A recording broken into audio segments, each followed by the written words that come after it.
기도하면 더 잘 됩니다. 하나님이 하십니다. 행복하세요. 오늘 우리가 늘 이렇게 이제 축복 기도하는 것처럼 저는 이제 앞으로 계속 이렇게 선포할 겁니다. 여러분, 우리 예수님 우리 왕이십니다. 예수님은 나의 왕이십니다. 우리의 왕 예수님, 나의 왕 예수님께서 오늘 이곳에, 오늘 이 예배 현장에 찾아오셔서 저와 우리 모두 한 사람도 빼놓지 않고 한 만나 주시기를 주님 축복합니다. 예수님 만나기를 주님 축복합니다. 여러분, 예수님 만나면 인생 해결됩니다. 예수님 만나면 길이 보입니다. 예수님 만나면 힘문이 열립니다. 예수님 만나면 하늘문도 열립니다. 말씀을 듣다가 말씀 중에 거하신 예수님, 말씀이신 예수님, 말씀 자체이신 예수님을 오늘 꼭 만나기를 주 이름으로 축복합니다. 한국교회 선한 영향을 끼쳤던 성남에 있는 선한목자교회 유기성 목사님이라고 계십니다. 이 목사님께서 은퇴를 앞두고 당신의 섬기는 교회 성도들과 한국교회에 은퇴자로서 뭔가 좀 남기고 싶다라고 해서 책을 한 권 썼는데 그 책 제목이 뭐냐면 하나님의 기쁨을 위하여 살자라는 그런 책 제목입니다.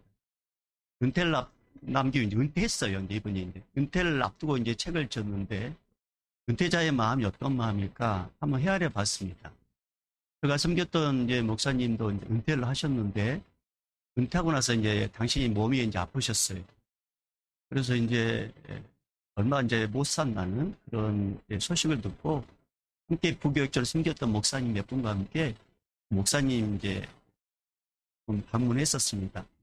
여러 가지 이야기를 나눈 가운데 제가 목사님께 이렇게 이야기했습니다. 목사님, 거기에 있는 목사님이 이제 부교육자에 있었고 지금 믿음의 후배들인데 우리들에게 하실 말씀 있으면 좀 해주십시오라고 이렇게 제가 부탁을 드렸어요. 저는 이제 어떤 마음으로 이제 부탁했냐면 목회는 이렇게 해야 돼. 설교는 이렇게 준비하고 성도는 이렇게 섬겨야 되고 저는 이런 마음으로 기도를 했었습니다. 근데 목사님께서 딱 한마디 하셨습니다. 예수님 잘 믿어야 되네. 이 말씀 하셨어요. 예수님 잘 믿어야 되네. 그리고 얼마 후 이제 하나님의 부르심을 받았습니다. 저는 여기서 목사님 하나님의 기쁨을 위하여 살자라는 이 책을 이제 받아들고 도대체 은퇴를 앞두고 이분이 어떤 말씀을 이 후배들에게 남기려고 이 책을 썼을까 이제 계속 읽어가는 가운데 어떤 한 대목에 이제 제 마음이 딱 꽂혔습니다. 그 대목이 뭐냐면 중국의 이제 문화혁명에 대한 그런 내용이었어요. 그 문화혁명이라는 것은 1966년부터 76년까지 10년 동안 문화 대혁명이라는 그 극단적인 좌파 공산주의가 이렇게 득세해가지고 중국에서 일어난 운동입니다. 이때 이 중국 교회는 엄청난 어려움을 겪게 됩니다. 홍위병이라고 이 공산주의로 무장한 이 사람들이 이제 교회 목회자들과 기독교인들을 말할 수 없이 해결하고 끔찍한 고문을 하게 됩니다. 그런데 그 이전부터 중국에서는 이 가정교회가 있다는 것을 중국 정부에서 알았어요. 그래서 이 문화 대혁명이 일어나기 전부터 중국에서 한 가지 쓴 정책이 뭐냐면 삼자교회라는 것을 만들었습니다. 삼자교회. 그러니까 이 삼자라는 것은 원래 선교사님들 들어와가지고 원래 했던 운동이거든요. 이 삼자라는 의미 뭐냐면 자주 정치, 자주 재정, 그 다음에 자주 선교. 그러니까 누구에게 손을 내밀라고 이제 내밀지 말고 교회가 알아서 하라는 이게 삼자 운동인데 이걸 모방해가지고 중국 정부에서 삼자 교회를 만들었습니다. 그리고 모든 가정교회, 그 가정교회 모든 목회자들과 성도들이 이 삼자 교회로 들어오도록 했습니다. 근데 여러분 이 삼자 교회는 누가 다스리냐면 공산주의가 다스리는 거예요. 그러니까 하나님을 섬긴다고 하는 성도들이 그 안에 들어가면 공산주의의 명령을 따를 수밖에 없단 말입니다. 하나님의 명령을 받고 하나님의 말씀대로 살아야 될 하나님의 사람들이 공산주의, 이 삼자교회에 들어가면 공산주의의 지배를 받게 돼요. 그러니까 많은 크리스찬들, 목사님들, 가정교회의 리더들이 공산주의에 들어가지, 이 삼자교회에 들어가지 않습니다. 그러다 보니까 명령을 어기니까 이들을 다 감옥에 집어넣었어요. 근데 또 어떤 분들은 이 삼자교회에 들어갔습니다. 고문이 싫고, 그 다음에 고통받는 게 싫으니까 삼자교회에 들어가서. 그런 와중에 일어난 운동이 뭐냐면 문화대혁명이었습니다. 문화대혁명. 근데 이 문화대혁명에 들어갔는데, 이 문화대혁명이 시작됐는데, 그러면 여러분 지금 이제 삼자교회에 들어간 이 사람들은 지금 공산주의 지배 아래 있잖아요. 그럼 이들은 무사해야 되지 않습니까? 그런데 그게 아니었습니다. 너무나도 아이러니하게 삼자교회에 가입한 목회자들은 문화대혁명이라는 이 큰 광풍 앞에 안전하지 못했습니다. 이들을, 리더들, 목회자를 광장에 끌어가지고 혹독한 공개 비판을 하게 만든 거예요. 지금 삼자교회에 들어간 이 목회자들, 삼자교회에 들어간 리더들을 끄집어내가지고 공산군들이 하는 그 잘한 거 있지 않습니까? 모든 대중들 앞에 공개 비판을 하는 겁니다. 그리고 끔찍한 테러를 당하게 됐습니다. 근데 이제 문화혁명이 끝나고 난 다음에 놀라운 결과가 나타났는데, 삼자교회에 소속된 목회자님들은 대부분 일찍 죽었습니다. 왜냐하면 자아 비판, 온갖 수모와 테러, 여기에 너무 삭제가 커가지고 거의 다 일찍 죽었다는 거죠. 근데 삼자교회에 들어가지 않아가지고 감옥에 간 이 가정교회 리더들, 목사님들은 문화혁명이 끝나고 돌아보니까 이들이 오래 살았는데 거의 80세, 90세 이상 살았습니다. 알고 봤더니 지금 이들이 다 어디에 들어가 있어요? 감옥 안에 들어가 있었단 말입니다. 감옥 안에. 그러니까 삼자교회에 들어간 사람들은 감옥 안에 들어가지 않았지만은 사람들이 비판받고 공개 비판을 가지고 그게 상처가 돼가지고 오래 못 살고, 삼자교회에 들어가지 않는 이유로 인해서 감옥에 들어간 사람들은 이 감옥이 자기를 보호해 준 거예요. 그래서 감옥 안에서 철저한 그 시간 안에서 유치장에 생활을 하고 그러다 보니까 장수, 이 은혜를 누리게 됐다는 사실입니다. 여러분, 하나님의 섭리가 놀랍지 않습니까? 삼자교회에 들어가면 편할 것 같았는데, 삼자교회에 들어가지 않는 해서 감옥에 갇혀가지고 또 이제 인생 끝났다고 생각했는데, 이 인생이 딱 뒤를 돌아보니까 오히려 감옥 속에 갇혀 있는 사람들이 더 오래 살고 핍박을 받지 않았다는 사실이죠. 여러분, 우리가 어떤 순간이든 간에 그 일이 큰 어려움을 겪게 하는 일이라 할지라도 하나님이 기뻐하신 일을 행하게 된다면 여러분, 고난이 어느 순간에 끝나는단 말입니다. 이 고난이 지나가게 돼 있어요. 그러나 하나님의 뜻에 따라 그 고난의 현장에 있을 때 주님의 결말 때는 우리에게 뭐라고 말씀하시냐면, 하고 충성된 종이라고 인정해 주신 것뿐만 아니라 우리 스스로도 참 내 잘 살았다, 그런 고백을 하게 됩니다. 여러분, 여러분의 인생에 이제 은퇴가 언젠가 올 거란 말입니다. 은퇴. 여러분 은퇴 때 여러분 자녀들이 뭐라고 말씀해 주시고 싶으세요? 여러분, 이 문화대혁명 가운데 고난받았던 이 사람들은 이제 믿음 후배들에게 뭔가 할 말이 있는 거죠. 그러나 같이 묻혀서 삼자교에 들어간 사람들은 아무 말도 못하는 거예요. 그러면서 이 저자의 말미에 이제 이런 내용을 이제 기록해 놨습니다. 제가 이제 한번 우리 상황에 너무나도 이렇게 와닿아서 제가 한번 그 내용을 한번 읽어볼 테니까 한번 들어보세요. 우리도 여러 가지 흉흉한 소식, 곤혹스러운 일들을 많이 겪고 있지만 우리가 할 일은 예수님을 기쁘시게 할 것만 생각하며 사는 것입니다. 주님이 기뻐하신 일이 무엇인가 고민하고 그것에 순종하면 그 다음은 하나님께서 책임져 주십니다. 하나님께서 책임져 주십니다. 여러분, 이것처럼 명확한 답이 어디가 있어요? 경제가 어떻든 간에 나는 어떻게 살아갈지 막막해요. 우리를 너무 힘들게 하고 방황하게 만들지만 우리는 우리의 모든 생각의 초점을 이렇게 맞춰야 돼요. 하나님이 기뻐하신 일이 뭘까? 이때 내가 하나님께서 기뻐하신 일을 어떻게 하면 될까? 우리가 여기에 초점을 맞추게 된다면 그 나머지는 주님이 책임져 주십니다. 주님. 그러니까 성경 말씀에 곤혹스러운 그런 상황 가운데 있는 누군가에게, 경제가 너무 불안해가지고 미래가 불확실한 우리들이 떨고 있는 우리들에게 주님께서 성경 말씀을 통해서 이렇게 말씀하셨어요. 에베소서 5장 10절 말씀에 주를 기쁘시게 할 것이 무엇인가 시험하여 보라. 주를 기쁘시게 할 것이 무엇인가 시험해 보라. 여러분, 지금처럼 불확실한 시대에 살고 있습니다. 사람들이 세상을 향해 달려가고 있는 이때에 우리 똑같이 그 흐름을 타고 간다면 우리는 인생 어느 마지막 때에 내 인생의 은퇴를 맞이할 때 우리 자식들에게 나는 그때 이렇게 삶을 살았다고 자신 있게 말할 수 있는 그런 성도가 되는 길은 한 가지밖에 없습니다. 주님이 기뻐하신 일을 선택하십시오. 주님이 기뻐하신 일이 무엇입니까? 그래서 성경은 그냥 적어놓은 게 아닙니다. 뜻이 있고 의미가 있어서 기록한 거예요. 이건 오늘 본문의 말씀도 그렇습니다. 이건 오늘 본문의 말씀인지 흐름을 여러분 잘 따라오십시오.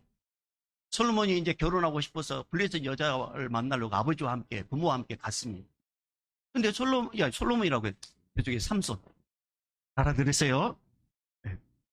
솔로몬이라도 삼손을 알아들어요. 죄송해요. 네. 눈에 힘주지 마시고. 네, 삼손이 이제 솔로몬도 결혼하고 싶었어요, 여러분. 네. 삼손이 결혼하려고 합니다. 호돈의 밭에 가려고 해서. 근데 갑자기 젊은 사자가 확 달라듭니다. 삼손은 피할 수 있는 어떤 힘도 없고 무기도 없었어요. 이거 그 강한 사자가 확 배가 고파가지고 이제 잡아먹으려고 할 때 그때 삼손은 너무나도 걱정스럽고 너무 위기감에 나 이제 죽었다고 생각할 그때에 이 사자보다 더 힘있게 사자보다 더 민첩하게 하나님의 영이 삼손을 확 사로잡습니다. 그러니까 하나님의 영이 삼손을 딱 사로잡는 순간 삼손의 마음속에 들어오면 사라지고 삼손의 마음속에 담담이 생기고 그리고 하나님의 영이 갑자기 임하니까 삼손의 손에 힘이 들어가요. 그래서 사자가 오는데 겁을 먹지 않는 거예요. 그래서 사자를 탁 잡고 막 흔듭니다. 그러더니 한 손을 딱 잡고 한 손으로 이 손으로 사자의 뼈를 치고 사자의 근육을 때립니다. 그러니까 사자 이런 거죠. 그러니까 사자를 확 죽입니다. 그러면 성경에 뭐라 하냐면 염소 새끼를 찢듯이 찢어져 있거든요. 찢듯이. 그렇게 염소 새끼를 찢듯이 사자를 죽였습니다. 그리고 던지고 털고 온몸에 하고 그리고 아무 일 없듯이 이제 아버지 어머니를 만나러 갑니다. 그리고 이제 자기가 좋아하는 여인을 만나고 그리고 얼마 후에 그 여인을 만나러 가는데 이 삼손이 궁금해진 거예요. 도대체 내가 죽였던 사자가 어떻게 돼 있는가? 어떻게 돼 있는가? 그래서 가봤어요. 가봤더니 놀라운 현상을 목격하게 됩니다. 그게 뭐냐면 이 죽은 사체를 이제 짐승들이 먹고 이제 얼마 남는 이 죽은 이 사자 사체에 벌들이 왜 모여 있는 거예요. 가만히 봤더니 그 벌들이 꿀을 만들어 놓은 거예요. 그래서 삼손이 그 꿀을 따가지고 자기도 먹고 그리고 이제 나머지를 자기 부모에게 줬다는 말씀이 오늘 성경의 말씀입니다. 여러분, 왜 죽은 사자의 몸에서 이렇게 꿀이 생긴 이야기를 성경에 기록해 놨을까요? 죽은 사자의 몸에 꿀이 생긴 것이 뭐가 중요해서? 하나님은 이런 내용을 2절이나 기록하게 하셨을까요? 썩은 냄새, 풀풀 나는 그곳에 벌이 모여가지고 꿀이 생긴다는 것, 이것도 참 아이러니하지 않습니까? 원래 벌들은 나무나 바위틈에 이렇게 집을 짓고 거기서 이제 꿀을 만든단 말이에요. 근데 죽은 시체의 사자에 벌들이 모여가지고 거기서 꿀을 만들게 만들고 꿀을 따먹었다. 이게 뭐가 중요해서 하나님은 이걸 기록하게 하셨을까요? 여러분, 성경이 말하고자 하는 의도는 뭘까요? 하나님이 그냥 기록한 게 아니란 말이에요. 분명한 뜻이 있단 말이에요. 그 뜻을 이제 우리 하나하나 찾아갈 것인데 성경이 말하고자 하는 의도는 첫 번째 뭐냐면 여호와께서 계획한 일, 여호와 영이 계획한 일의 끝은 달콤한 열매를 얻게 된다. 달콤한 열매. 여러분 6절로 가볼까요? 자, 6절. 자, 본문 6절 읽어봅니다. 시작. 여호와의 영이 삼손에게 강하게 임하니 그가 손에 아무것도 없이 그 사자를 염소 새끼를 찢는 것 같이 찢었으나 그는 자기가 행한 일을 부모에게 알리지 아니하였더라. 지금 사자를 죽였던 이것이 누구의 영이 임했다고요? 여호와의 영. 여러분, 한마디로 말하면 여호와의 영, 예수의 영, 성령님이 함께하지 않으면 아무리 행복하고 즐겁고 꿀처럼 달콤한 결과를 기대해도 그 기대를 내가 누리지 못하고 그 기대가 나오지 않지만 반대로 삶이 힘들고 버겁고 부담스럽고 괴롭고 피하고 싶은 일이라 할지라도 여호와의 영이 예수의 영이 성령님이 함께 하시면 꿀처럼 달고 맛있는 역사를 경험하게 됩니다. 여호와의 영이 함께 하느냐 여호와의 영이 함께 하지 않느냐에 따라서 꿀처럼 달콤한 일을 경험하냐 꿀처럼 달콤한 일을 경험하지 못하느냐 달렸다는 거예요. 이것을 많은 성경 인물을 통해서 알 수 있지만 그게 이제 제가 이렇게 예를 들어서 설명하겠습니다. 여러분, 이스라엘 왕 초대왕 사울은 하나님께 기름 부어 세웠습니다. 너무 겸손했습니다. 근데 점점 교만해졌습니다. 교만하니까 하나님의 말씀도 듣지 않아요. 오늘 하나님께서 사울에게 다시 한번 기회를 주고 싶어서 명령을 내립니다. 아말렉의 모든 것을 다 쳐 죽여라. 근데 논란이 회복될 기회란 말이에요. 근데 사울은 하나님의 말씀에 순종하지 않습니다. 왕을 살려줍니다. 기름진 짐승을 살려줍니다. 왜냐하면 그렇게 함으로써 백성들에게 위대하다고 자기 칭찬받고 싶었기 때문입니다. 근데 여호와의 영이 함께하지 않은 그 일에 우리 주님께서 사울이요 어떻게 말씀하신지 아십니까? 나는 너를 세운 걸 너무나도 나는 후회한다. 나는 너의 왕위를 내 마음에 합한 자에게 줄 것이다는 이거 어마어마한 말을 듣게 됩니다. 하나님의 함께하지 않고 자기 생각대로 했던 그 일에는 달콤한 꿀이 아니라 인생의 비참한 결과를 맞이하게 됐었어요. 반대로 너무나 힘들고 너무나도 지치고 피하고 싶지만 여호와의 영이 함께하는 그 일에는 반드시 하나님께서 꿀 같은 달콤함을 주시는데 그 일을 누굴 통해서 알 수 있느냐? 여러분 이스라엘 백성들이 출애굽을 했습니다. 이제 홍해 앞에 홍해가 딱 앞에 가로막혀 있는 거예요. 양옆에는 산 있고 뒤에는 애굽 이집트 군인들이 달려들고 이제 다 죽었다고 생각했었어요. 죽었다고. 근데 중요한 사람은 거기에 믿어간 사람이 있었단 말입니다. 여호와의 영에 충만한 모세가 이스라엘 백성들 향하여 이렇게 이야기합니다. 너희는 두려워하지 말고 가만히 있어서 여호와께서 행하신 일의 구원을 보라. 이렇게 말씀합니다. 그리고 여호와께서 모세를 향해 손을 내밀으라고 했을 때 이미 하나님께서는 일을 하고 계셨어요. 여기서 막 바람이 불어오더니 홍해를 싹 가르는 거예요. 그 이스라엘 백성들을 무사히 걷게 만듭니다.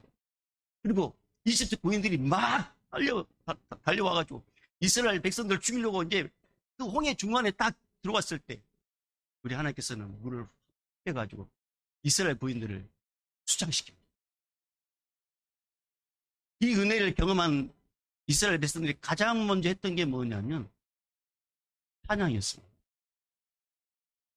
여호와의 영이 개입하기 이전에는 불평하고 원망했던 이들이 여호와의 영이 개입한 것을 경험하고 나서 그 말씀대로 들어가고 그 말씀대로 행했을 때 주님께서 그에게 이스라엘 백성들에게 달콤한 찬양의 은혜를 부어주셨다는 사실입니다. 달콤한 찬양의 은혜. 사랑하는 여러분, 여호와의 영이 함께하면 여호와께서 책임져 주십니다. 그러나 여호와의 영이 함께하지 않고 나의 뜻대로 내 생각대로 하면 에게는요 쓴맛을 맛보게 한단 말입니다. 쓴맛, 달콤한 맛이 아니에요.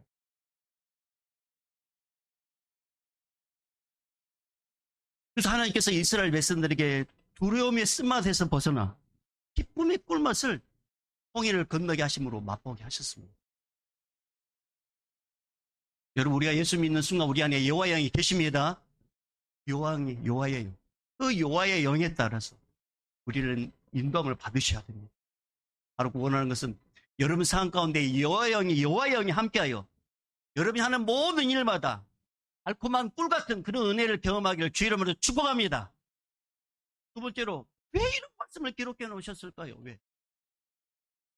왜 이런 사체에서 꿀을 얻는 그런 말씀을 그걸 또 따가지고 또 자기 먹고 부모에게 주는 왜 이런 말씀을 기록해 놓으셨을까요?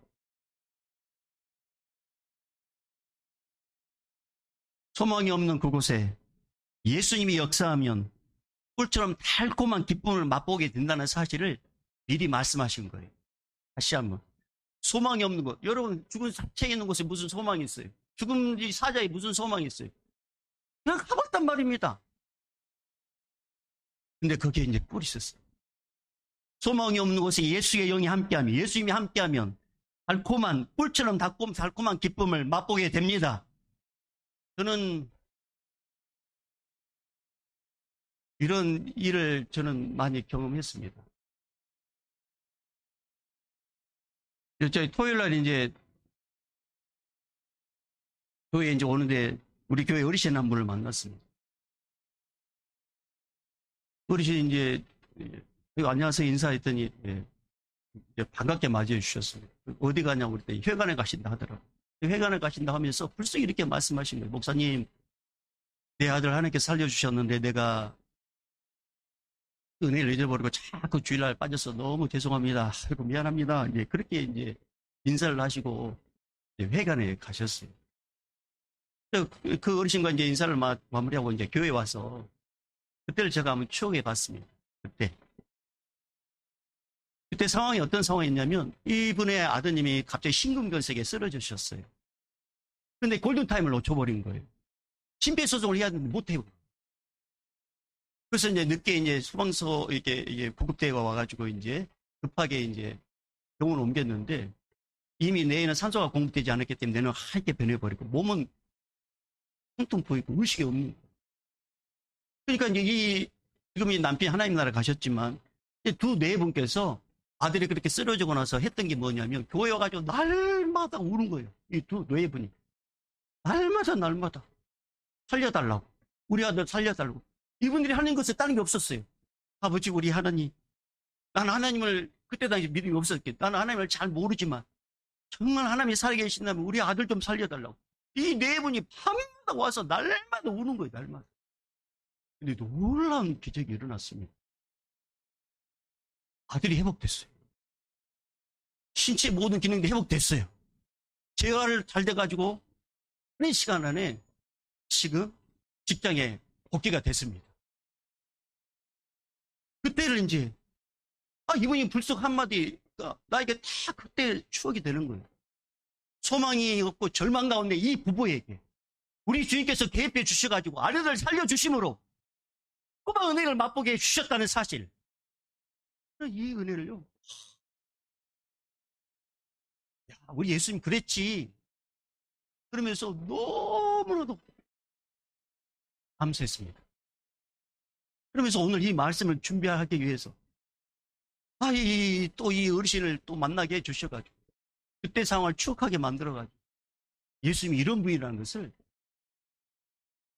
오늘 이 또 종을 통해서 오늘 우리에게 지금 말씀해 주고 계십니다. 사랑하는 여러분, 소망이 없는 곳에 예수님이 오시면 달콤한 기쁨의 은혜를 맛보게 됩니다.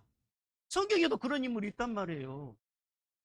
수로보니게 여인, 이방 여인 수로보니 여인의 집에 딱 딸 하나 있어요. 애주증기 키웠더니 이 딸이 어느 순간에 귀신이 들렸어요. 여러분, 귀신에 사로잡힌 이 딸은요, 좋은 소리가 나갈 수 없어요. 엄마에게 함부로 욕을 하고 쌍욕 욕을 하고 힘을 계력을 함부로 쓰고 물건들 집어 던지고, 그러니까 이 여인에게 있어서 이 딸로 인해서 이 여인은 더 이상 살 소망이 없어요. 이것저것 해봐도 안 된단 말이에요. 사람들은 무덤처럼 마치 집에도 근처도 오지 않고 철저하게 외로운 그런 이 과정에 어느 날 이 수로보 여인의 귀에 놀라운 소문이 들려옵니다.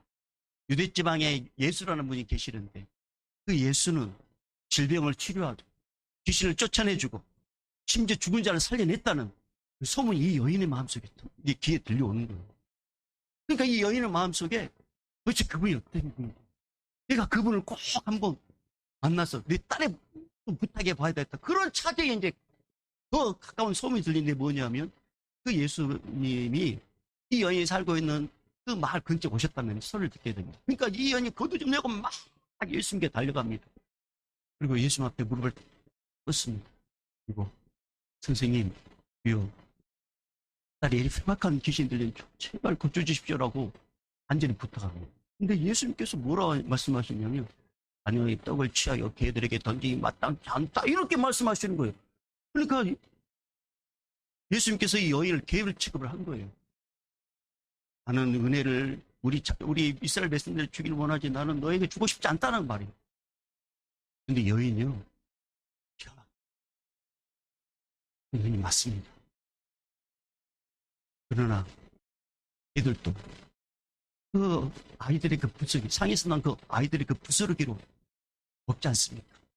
그러니까 저에게도 당신의 유대인들에게 주고 싶은 그 은혜, 뭐 아니라도 한번 부스러기 은혜라도 좋으니까 제발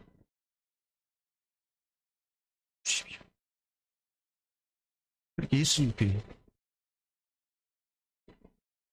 그러니까 예수님께서 뭐라고 말씀하시냐면, 딸아, 네가 이 말 하였으니 돌아가라.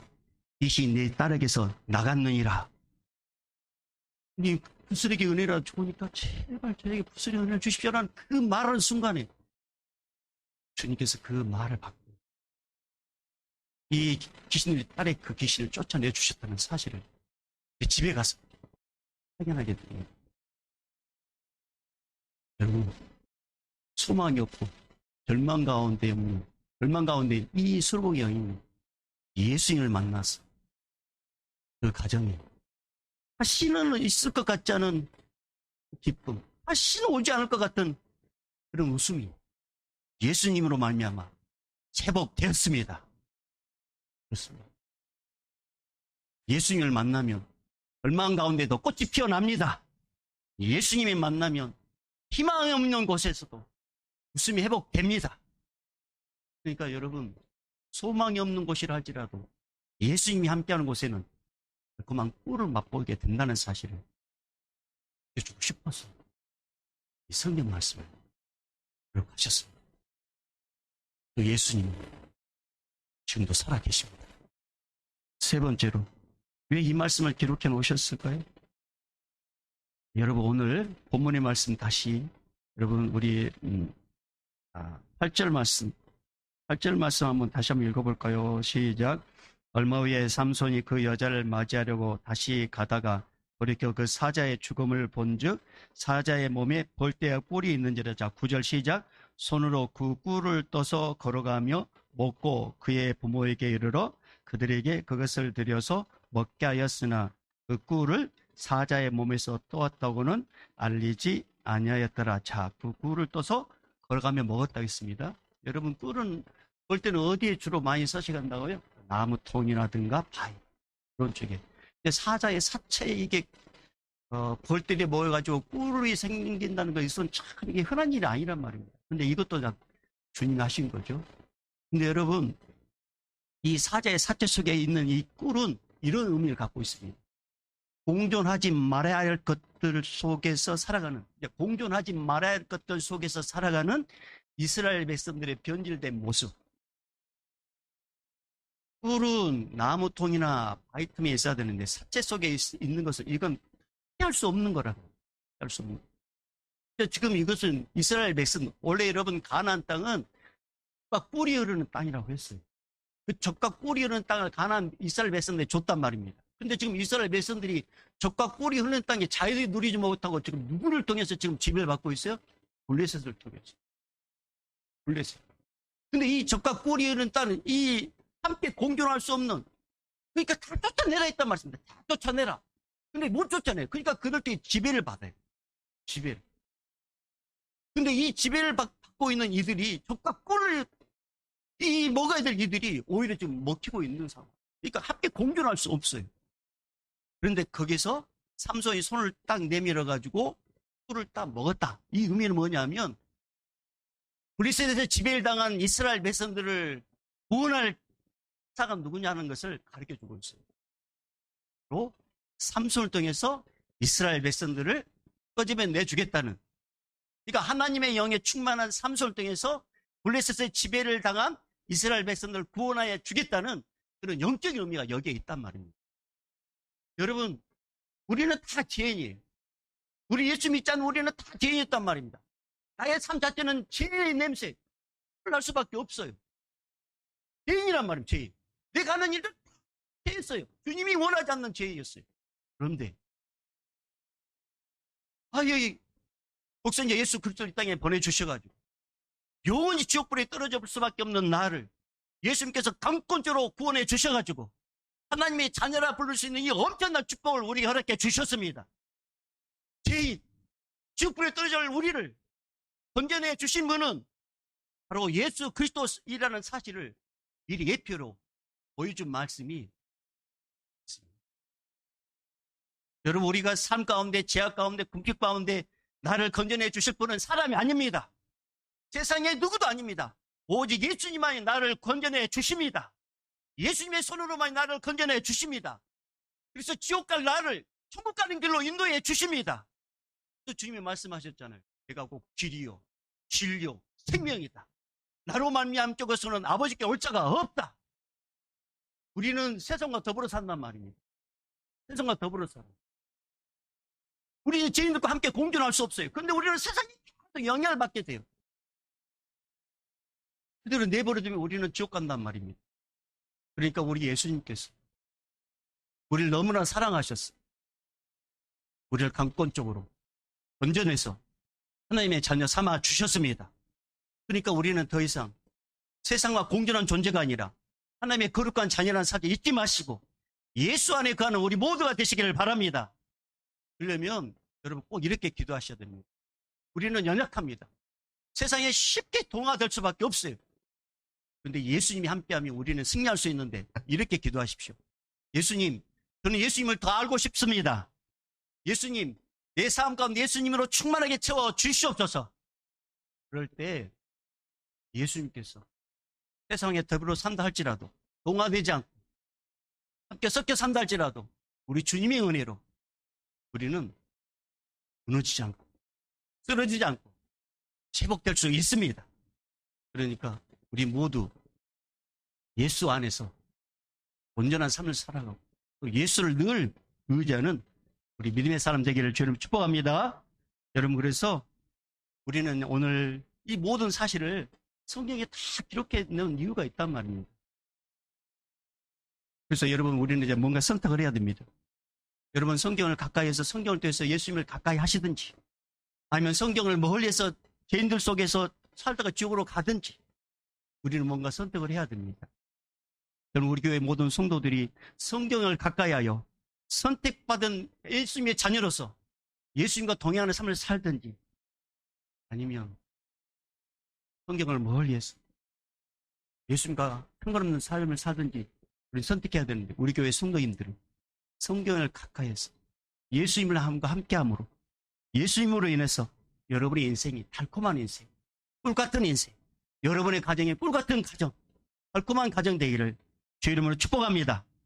예수님을 통해서만이 누리게 되는 이 은혜를 우리 교회 모두가 누리기를 주 이름 축복합니다.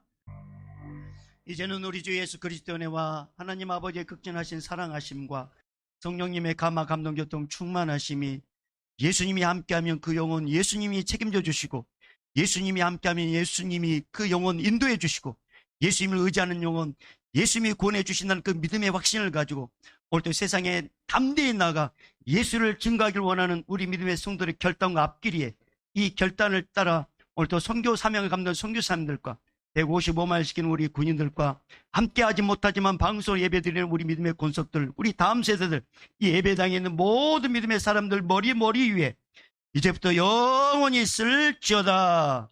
아멘.